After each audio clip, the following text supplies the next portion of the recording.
कथा श्रवण कर कर सतमार्ग की ओर चलता नहीं है। पर मनुष्य यदि एक बार भी भगवान की कथा में पहुंच जाए और भगवान की कथा को श्रवण कर ले और अपने जीवन में थोड़ा सा भी उतार ले, अपने जीवन में अगर थोड़ी सी भी कथा को उसने उतार लिया तो ये निश्चित है कि वो अपने गलत मार्ग को छोड़कर सतमार्ग की ओर अग्रण्य हो ही जाएगा। ये निश्चित है।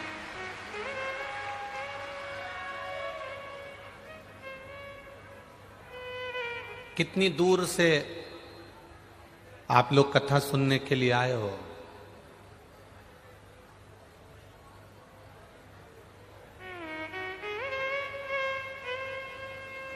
ये छत्तीसगढ़ की पहली कथा है जिसमें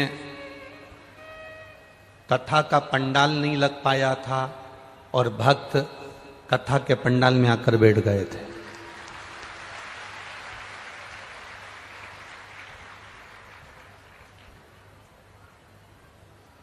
कथा का पंडाल तो लगा ही नहीं था और भक्त पहले से अपने अपने हिसाब से व्यवस्थाएं संभालने के लिए कथा के पंडाल में आ गए थे। कितनी श्रद्धा, कितना विश्वास, कितनी दृढ़ता है आपकी। कितनी दूर दूर से आप 500 kilometre, 200 kilometre, 50 kilometre, 10 kilometre, 20 kilometre दूर से चल चल कर, जब वहां से चले थे 50 किलोमीटर था और आगे बढ़े 25 किलोमीटर हो गया और आगे बढ़े 10 किलोमीटर हो गया और आगे बढ़े 5 किलोमीटर हो गया। आप इतनी दूर से चलते चलते चलते चलते चलते चलते दूरी कम होती चली गई और आप कथा के पंडाल में पहुंच गए और कथा आपको प्राप्त हो गई। जब इतनी दूर से चलकर धीरे धीरे आगे बढ़े तो दूरी कम हो गई और कथा आपको मिल गई। उसी तरह रोज शिव महापुराण की कथा जो टीवी पर सुन रहे हैं, जो फेसबुक पर सुन रहे हैं, जो पंडालों में कथा सुन रहे हैं, रोज प्रतिदिन हम कथा सुन रहे हैं। इसका मतलब है हम धीरे धीरे आगे बढ़ते चले जा रहे हैं। अपने घर से चले थे, धीरे धीरे बढ़े थे, बढ़ते बढ़ते गए, बढ़ते बढ़ते गए तो कथा प्राप्त हो गई। उसी तरह रोज कथा सुनते चले जाओगे, बढ़ते चले जाओगे, बढ़ते चले जाओगे तो एक दिन भोलेनाथ भी प्राप्त हो जाएगा। ये निश्चित है। लोग कहेंगे क्या मिलता है कथा सुनने से? अभी तो सुनी थी, 15 दिन पहले तो सुनी थी, 10 दिन पहले तो सुनी थी। शिव तत्व की प्राप्ति क्या होती है? एक पत्र में देखिए किसी माँ ने लिखा है, नहीं टूटा, भरोसा नहीं टूटा, मात्र टीवी पर कथा सुनकर भरोसा इतना दृढ़ हो गया, इतना दृढ़ हो गया कि मेरे बाबा को गोदी में संतान देना ही पड़ी। ये शिव तत्व है।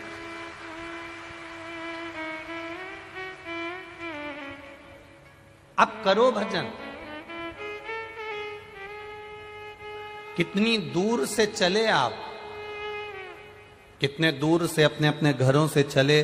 50 kilometre, 30 kilometre, 40 kilometre, 100 kilometre, 80 kilometre, 17 kilometre चलते चलते चलते चलते चलते चलते कथा तक पहुंच गए।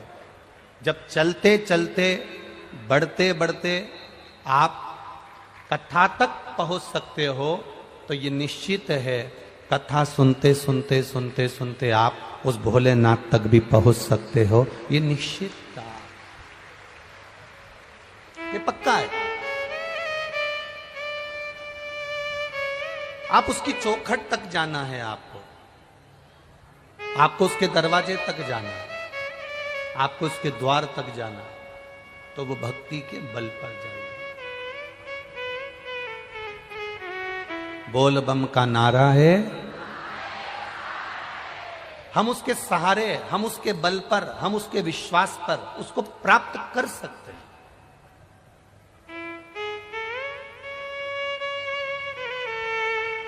और जब हमारा भरोसा, हमारा विश्वास जब दृढ़ हो जाएगा तब परमात्मा अवश्य प्राप्त होगा, ये निश्चित।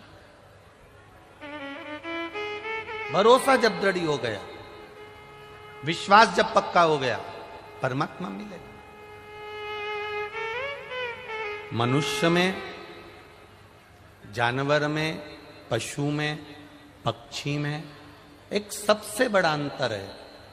पशु, पक्षी, जानवर कथा श्रवण कर कर उस पथ पर नहीं चल सकते, पर मनुष्य कथा को श्रवण कर कर भगवान के सतमार्ग के पथ पर चल सकता है, वो भटकता नहीं है, ये निश्चितता।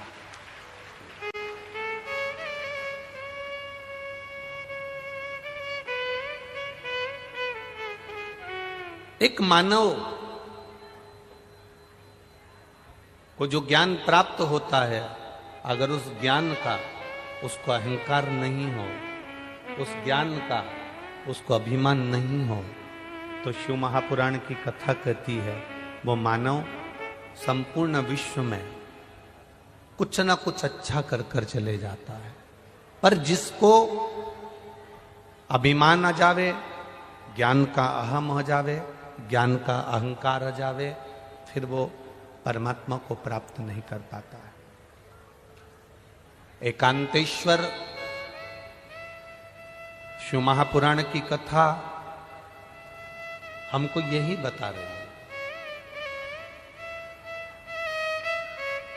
एकांतेश्वर शंकर भगवान की कथा हमको ये कह रही है।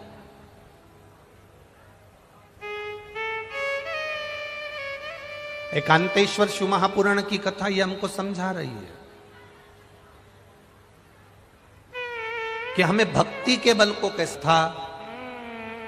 शंकर भगवान को चढ़ाया गया एक लोटा जल खाली नहीं जाता है। जिसने महादेव को एक लोटा जल चढ़ाया है, महादेव ने उसका जल चढ़ाने वाले हाथ को मेरे महादेव ने पकड़ लिया, और पकड़ लिया तो उसको पार लगा दिया।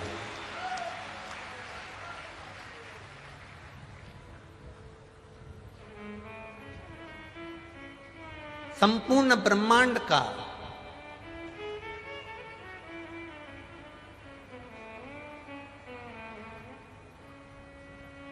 महाराज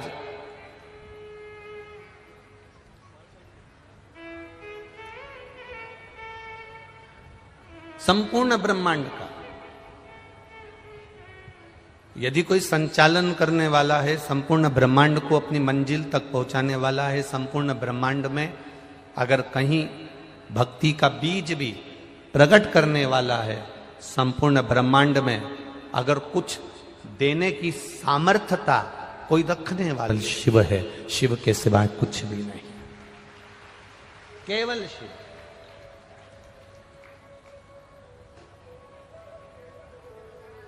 अगर कोई झूठे मुंह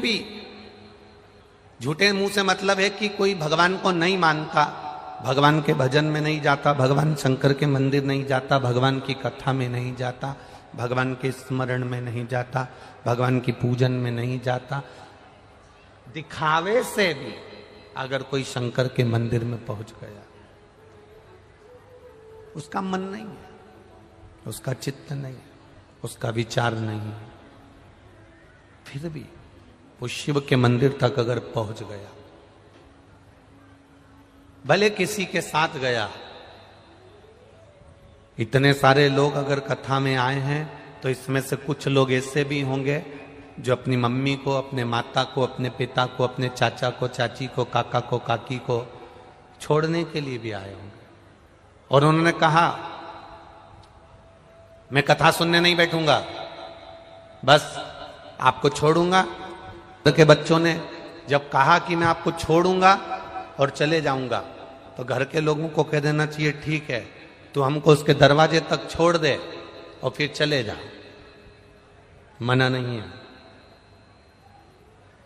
घर के बच्चे एक बार उसके दरवाजे तक पहुंचे तो भले हमको छोड़ने पहुंचे, पर मंदिर के द्वार तक, कथा के पंडाल तक, भगवान की शरणागति तक आए तो जो एक बार बच्चा अपने माता पिता को कथा स्थल तक छोड़ने आ जाता है, जो एक बार बच्चे अपने माता पिता को मंदिर तक छोड़ने आ जाते हैं तो मंदिर का सेठ, मंदिर में रहने वाला भोलेनाथ और मेरे शिव महापुराण उस बच्चे का हाथ भी पकड़ लेते हैं, भले छोड़ कर गए।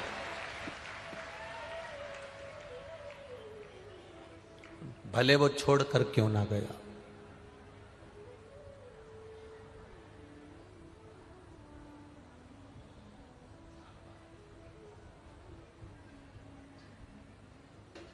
जिसने भले कहा मैं कथा में नहीं बैठूंगा, मेरे पास इतना समय नहीं है कि मैं कथा में बैठूं, छोड़ूंगा चले जाऊंगा। हाउ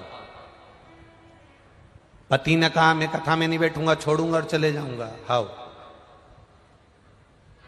कोई बात नहीं, तुम चलो तो छोड़ के तो आओ।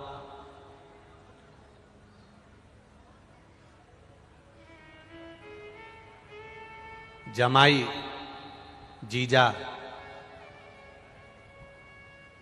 जब अपनी पत्नी को मायके छोड़ने के लिए जाता है,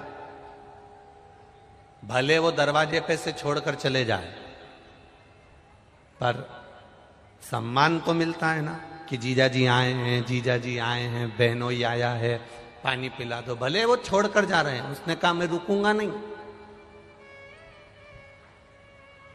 पर दरवाजे तक आए तो जमाई अपनी पत्नी को मायके छोड़ने के लिए आता है, भले अंदर प्रवेश करे ना करे, घर के अंदर आए ना आए, दरवाजे से भी अगर लौट कर जाएगा तो भी सास ससुर उसको तिलक करके 500 रुपए का लिफाफा कपड़े दे देते हैं, क्योंकि जमाई आया है। उसी तरह तुम्हारा बच्चा, तुम्हारा बेटा, तुम्हारी बेटी, तुम्हारे परिवार वाले भले अंदर आए ना आए, बाहर से भी अगर कथा में छोड़कर चले गए तो भी मेरा महादेव कुछ ना कुछ तो दे ही देता है। वो शिव है।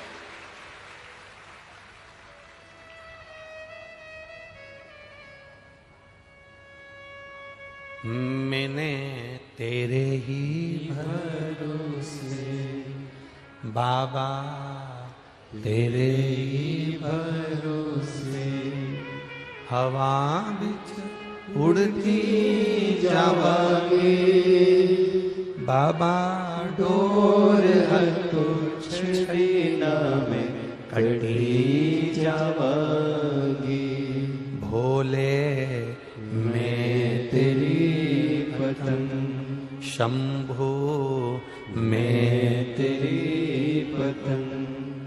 शिव पुराण कह रही है, एक छोटे से पत्थर को जल चढ़ाना चालू कर दोगे, पूजना चालू कर दोगे, पूजते रहोगे, पूजते रहोगे, पूजते रहोगे, तो पत्थर में भी प्राण आ जाते हैं और पत्थर की भी प्राण प्रतिष्ठा हो जाती है।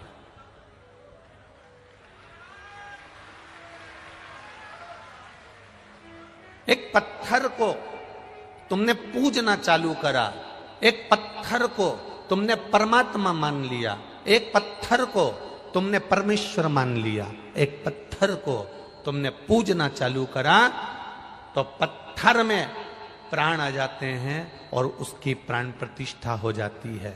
मंदिरों में राम जी की मूर्ति, कृष्ण जी की मूर्ति, शंकर जी की मूर्ति, देवताओं की मूर्ति सब पत्थर की होती है,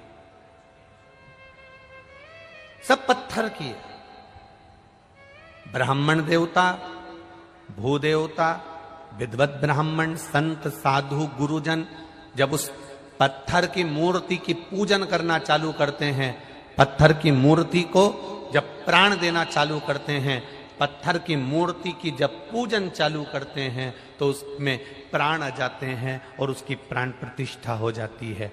एक पत्थर को पूजना चालू करोगे, बार बार जल चढ़ाना चालू करोगे, बार बार उसके ऊपर बेलपत्र चढ़ाना चालू करोगे, बार बार आप उसकी पूजन करना चालू करोगे, तो पत्थर पत्थर में प्राण आ जाते हैं, प्राण प्रतिष्ठा हो जाती है और आपकी मनोकामना पूर्ण होने लगती है। उसी तरह जब आप रोज रोज भगवान की कथा सुनते चले जाओगे, भले टीवी पर सुन रहे हो, भले फेसबुक यूट्यूब पर सुन रहे हो, भले मोबाइल पर सुन रहे हो, भले पंडाल में सुन रहे हो, बार बार भजन गाते चले जाओगे, बार बार पूजन करते चले जाओगे, बार बार कथा सुनते चले जाओगे, जितनी बार कथा सुनते चले जाओगे उतना वो कथा, वो भजन की प्राण प्रतिष्ठा हो जाएगी और आपकी कामना पूर्ण हो जाएगी।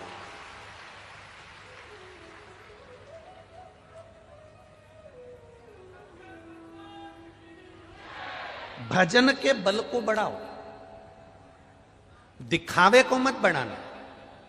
आज के जमाने में बहुत नौटंकी चल रही है दादा, बहुत दिखावा चल रहा है।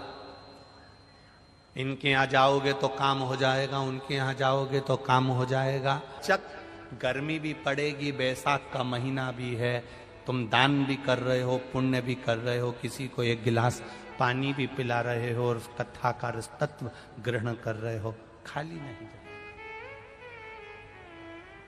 भजन में मन लगा, जितनी देर कथा में बैठो, दूसरों से बात नहीं करना है, व्यवस्थाओं को नहीं देखते हुए सबसे कहना है भैया तुम्हारे पांव पड़ूं।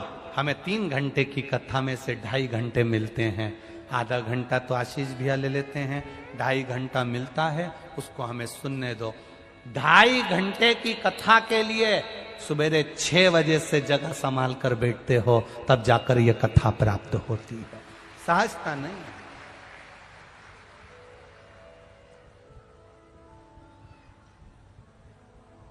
भजन में चित्त लगाओ, जितनी देर बैठो उतनी देर तुम्हारे मुख पर श्री शिवाय नमस्ते, जितनी देर बैठो उतनी देर तुम्हारे मुख पर भगवान का भजन। मार्कंडू जी ने एकांत में शिव जी का पूजन करा, शंकर भगवान प्रकट हो गए, प्रसन्न हो गए।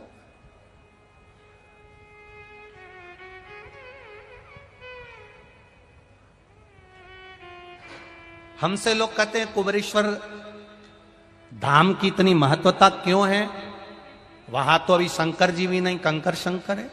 हम उनसे कहते हैं वो एकांतेश्वर भी है, अगर वो कुबेरेश्वर है तो एकांतेश्वर भी है। सीहोर में 108 शिवालय होंगे, पर सीहोर से 10 किलोमीटर की दूरी पर जहां जंगल था, आज भले लोगों ने मत दुकान सब बना लिया, पर वो जंगल था, उस जंगल में वो अकेला बैठता था, कंकर शंकर के रूप में बैठता था। मेरा नाम सरिता अवस्थी है, मैं महासमुंद जिले के पिथौरा से हूं। मेरा मोबाइल नंबर ये है, कहीं बैठी हो तो हाथ हिलाइएगा। मेरा नाम सरिता अवस्थी है, कहीं बैठी हो तो हाथ हिलाइएगा। सरिता अवस्थी, कहीं बैठी हो तो हाथ हिलाइएगा। मेरा नाम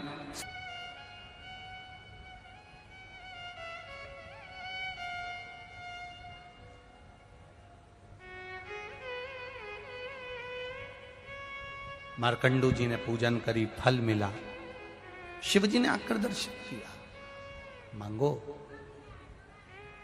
मार्कंडू जी क्या चाहिए आपको? संतान नहीं है मेरे यहां, औलाद नहीं है। औलाद नहीं है? नहीं। क्यों चिंता करते हो? कैसी संतान चाहिए?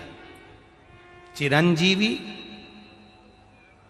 अगर संतान दूंगा चिरंजीवी तो वो अच्छे लक्षण की नहीं रहे, और एक संतान अगर मैं दूंगा आपको जो तुम्हारे यहां केवल कुछ वर्ष 12 वर्ष की अवस्था में मर जाएगी, बड़ी ज्ञानवान होगी, तुम्हारा नाम रोशन करने वाली होगी। कैसी संतान चाहिए तुमको, बोलो। एक संतान वो होती है जिसकी लंबी आयु होती है और दुनिया को दुख देती है, एक संतान वो होती है आयु कम होती है और दुनिया को सुख देती है। आपको कौन सी संतान चाहिए? मार्कंडू जी ने कहा जो दुनिया को कष्ट दे ऐसी संतान नहीं चाहिए, भले मेरी औलाद की उम्र कम हो, भले मेरे बच्चे की उम्र कम हो पर दुनिया को सुख पहुंचाए ऐसी संतान दीजिए। भगवान ने एक बेटा दे दिया जिसका नाम मार्कंडेय हुआ। अवस्था है छोटी, बड़ा ज्ञानी, बड़ा विद्वान। 10 वर्ष की आयु हो गई, मालूम पड़ा कि ये तो मर जाएगा। 12 वर्ष की केवल आयु है इसकी, क्या करा जाए। एकांत में शिवलिंग का पूजन कर कर अगर बेटा मिल सकता है तो एकांत में शिवलिंग का पूजन कर कर बेटे की उम्र भी बढ़ सकती है, यह निश्चित है। अभी आपको कथा में कहा एकांत का शिवलिंग उम्र बढ़ा देता, एकांत का